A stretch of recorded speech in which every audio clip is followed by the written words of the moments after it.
According to WHO बच्चे के जन्म के 6 महीने बाद उसको सिर्फ माँ का दूध पिलाना ही जरूरी है। सो आइए इस वीडियो में हम जानते हैं ब्रेस्ट फीडिंग के बारे में।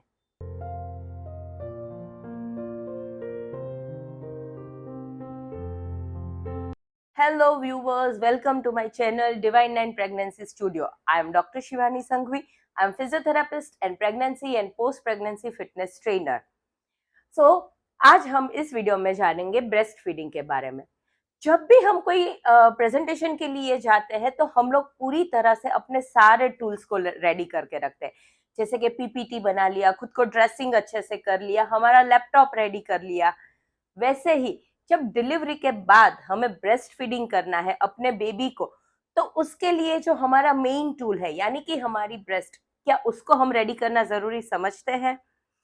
My dear moms, breast feeding की शुरुआत ना कि आपके बच्चे के जन्म के बाद होती है, बल्कि आपकी प्रेगनेंसी के टाइम से ही शुरू हो जाती है।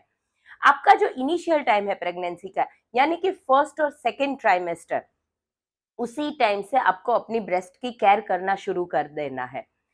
उस टाइम पे कई महिलाओं को ना ब्रेस्ट की साइज इंक्रीज होती है, फिर निप्पल के अराउंड थोड़ी सेंसिटिविटी ज्यादा हो जाती है, निप्पल और एरियोला का जो पोर्शन है उसका कलर डार्क हो जाता है। तो ये सारी जो साइंस है, ये पॉजिटिव साइंस है कि आपका बॉडी जो है, आपकी ब्रेस्ट जो है, वो लैक्टेशन के लिए रेडी हो रही है।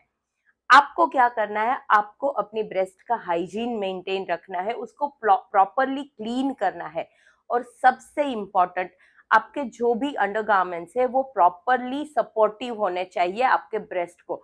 तो कंफर्टेबल साइज का ध्यान हमेशा रखें। उसको क्लीन करने के लिए आपको बहुत हार्श जो सोप्स होते हैं वो यूज नहीं करने हैं, बहुत ही जेंटल सोप से आपको वॉश करना है, क्लीन करना है, क्योंकि अगर वो ज्यादा हार्श हो गए तो उससे निप्पल में क्रैक्स आने के चांसेस होते हैं। अगर कभी भी आपको सोर निप्पल या क्रैक्स निप्पल फील होते हैं तो you can apply a coconut oil. उससे आप कोकोनट ऑयल से जेंटली मालिश कर सकते हैं, जेंटल मसाज कर सकते हैं। सबसे इम्पोर्टेंट पार्ट आता है जब आपका थर्ड ट्रिमेस्टर शुरू होता है, यानी कि आपका जो 7वां, 8वां और 9वां महीना है। स्पेशली 8वें महीने से आपकी जो भी मेमोरी ग्लैंड्स है, जो फीडिंग के लिए, जो दूध बनाने के लिए जरूरी होती है, वो सब एक्टिवेट होना शुरू हो जाती है। इस टाइम पे आपको ब्रेस्ट को मसाज करना शुरू कर देना है। वैसे तो 3 टाइप की ब्रेस्ट होती है। नॉर्मल ब्रेस्ट, जिसमें जो हमारा निप्पल का पोर्शन होता है वो प्रोट्रूडेड होता है, यानी कि थोड़ा आगे से उभरा हुआ होता है। दूसरा होता है जिसमें फ्लैट निप्पल होते हैं, और तीसरा होता है कि जिसमें इन्वर्टेड निप्पल होते हैं। ये जो दोनों टाइप है, इसमें आपको ब्रेस्ट की थोड़ी ज्यादा केयर करनी है, या फिर अगर आप कोई चैलेंज फील करते हैं तो आप अपने गायनेकोलॉजिस्ट को भी कंसल्ट कर सकते हैं, या फिर अपने लैक्टेशन कंसल्टेंट को भी मिल सकते हैं। लेकिन इन तीनों टाइप में अगर आपने प्रॉपरली ब्रेस्ट को मसाज किया है, उसकी प्रॉपरली केयर की है, तो आपका बॉडी जो है वो डिलीवरी के बाद ब्रेस्ट फीडिंग करने के लिए रेडी हो जाता है। So my dear would be moms, आपकी प्रेगनेंसी जर्नी जितनी इम्पोर्टेंट और जितनी चैलेंजिंग होती है, उतनी ही इम्पोर्टेंट होती है ब्रेस्ट फीडिंग की जर्नी। बट शायद तक लोग इसे निग्लेक्ट करते हैं। गर्भ संस्कार का ही एक पार्ट होता है ब्रेस्ट फीडिंग भी। जैसे अभी के टाइम पर आप देखेंगे कि गर्भ संस्कार, प्रेगनेंसी योगा, इन सब के बारे में बहुत ही अवेयरनेस बढ़ रही है। उसी तरह प्रेगनेंसी के टाइम से ही ब्रेस्ट फीडिंग के लिए रेडी होना, इसकी अवेयरनेस भी अब बढ़ रही है। आप इसके लिए हमारे साथ जुड़ सकते हैं, हमसे बात कर सकते हैं। आपको हमारी डिटेल्स डिस्क्रिप्शन बॉक्स में मिल जाएगी।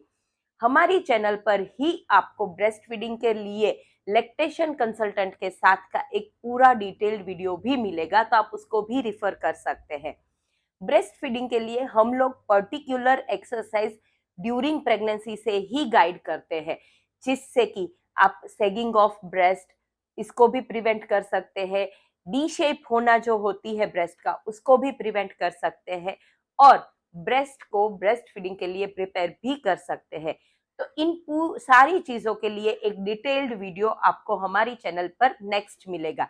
So stay tuned with us. Happy parenthood.